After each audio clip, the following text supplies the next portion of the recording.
Hey everybody, Hoosier Jedi here with another review for you. This time I'm talking about episode 1 of season 8 of Dexter called A Beautiful Day. And, like a lot of season premieres, the actual storyline for this episode is not exactly the strongest. It's the usual, pretty much required episode that's mostly spent on setup. We're introduced to another serial killer with a weird MO. We get the typical poking around with the body, and suddenly it's like, oh, holy crap, there's something really crazy about this one.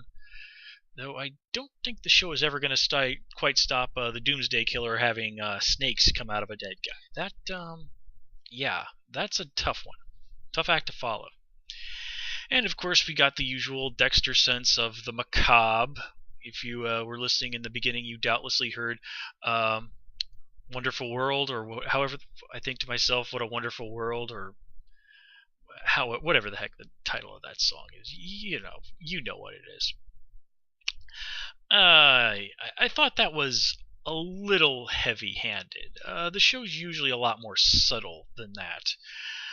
But hey, it's the final season, and it's been established this will, one way or the other, be the end of Dexter, so, why bother with subtle, right? Anyway, the main thrust of this episode is that Dexter really just does not get it. He really, truly does not understand what it is that Deb is going through. And it does take him to the end of that episode to realize, as Deb says, it's not her that's lost, it's Dexter. Now, you can really make the case that Dexter's been lost ever since he was, 4 years old or something like that? But still, it even says at the beginning that LaGuerta dying really was the solution to all of his problems. And this is, of course, the complete and utter opposite of what happens to Deb. LaGuerta dying, being killed by Deb, has destroyed everything that Deb has in the world. Her respect for herself, her ability to hold on to the career that has so defined her life, her love for Dexter, everything about her that meant anything to her, that one act completely and utterly destroyed. And now Deb just hates herself and really pretty much wants to die. Meanwhile, Dexter's off enjoying life to the fullest for the most part.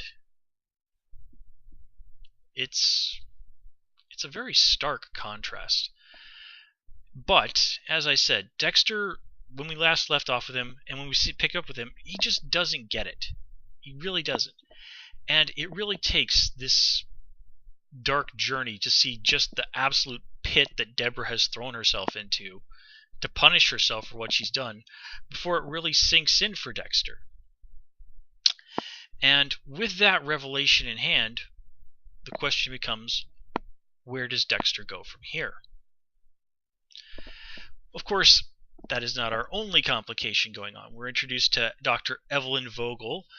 Not a whole lot to say about her. She's not super well established in this episode. It's just made very clear to us that this woman really, really, really understands people like Dexter.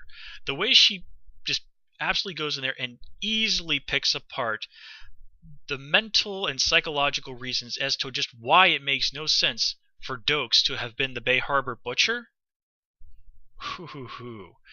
You can tell Dexter is definitely sweating there. And he even starts to speculate, is she the reason that I'm here? And I remember hearing him say that and going, oh, for God's sakes, Dexter, you're just being ridiculously paranoid again. Well, no, Dexter is not being ridiculously paranoid. Because I don't fit Harry's code. Ooh. Oh man, that line just completely made this episode for me. We are definitely going to be seeing some interesting stuff from this character. And what I think is interesting about Dr. Vogel is that in a way she is representing a side of Dexter we have seen many times before. Look at the way Dexter had that relationship with the Trinity Killer, or even back in the first season, with him wanting to play with the ice truck killer. Dexter is fascinated in a way by other people like him, especially like the life that he thought that Trinity had, that serial killer and happy family man. Of course, that all turned out to be a horrible, horrible lie. But still, Dexter just cannot be helped fascinated by other people like himself.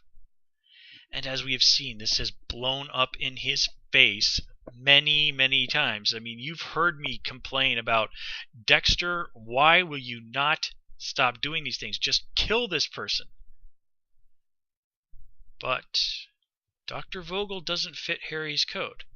And after what happened with LaGuerta, can you really think that Dexter is going to go and cross that line again? Well, he didn't exactly cross the line with LaGuerta, but he sure did come damn close. And look at what happened this time. If Dexter were to actually go out and kill an innocent person, and Deb found out, wow. That's about the only thing that could really make that whole situation worse. Of course, trying to treat a serial killer like a science experiment is a terrible, terrible idea. As I said, this is blown up in Dexter's face many, many times before. And, well, you can make a pretty good case that Miguel Prado was already somewhat down that road himself.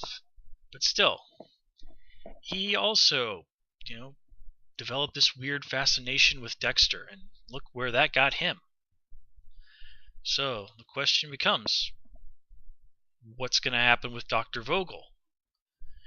Is just being around Dexter enough to really just bring ruin to your life?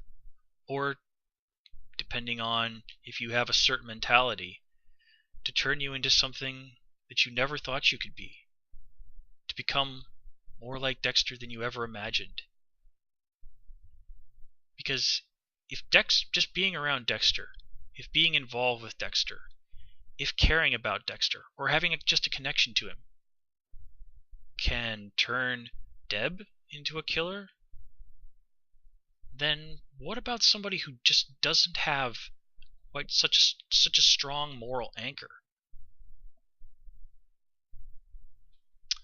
Too soon to tell with Dr. Vogel, but I have the feeling this is going to be a very interesting little story.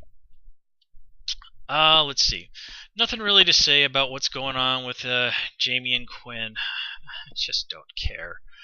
It was sort of nice to see Batista, what's going on with him. He's put the whole restaurant aside. He is back. He's rejoined. He's the new lieutenant. And he even has that little speech about how LaGuerta's death was really what reminded of what was important in his life. And we do have some nice scenes of him really attempting to move on with his life. And of course, he does raise an excellent point that, a bench is a pretty crappy memorial. But let's not forget, Maria LaGuerta was no saint.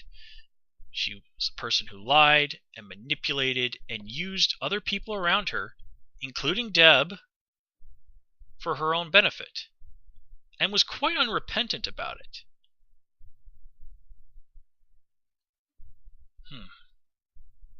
Shades of gray. There is no black and white in this show. It's all shades of gray.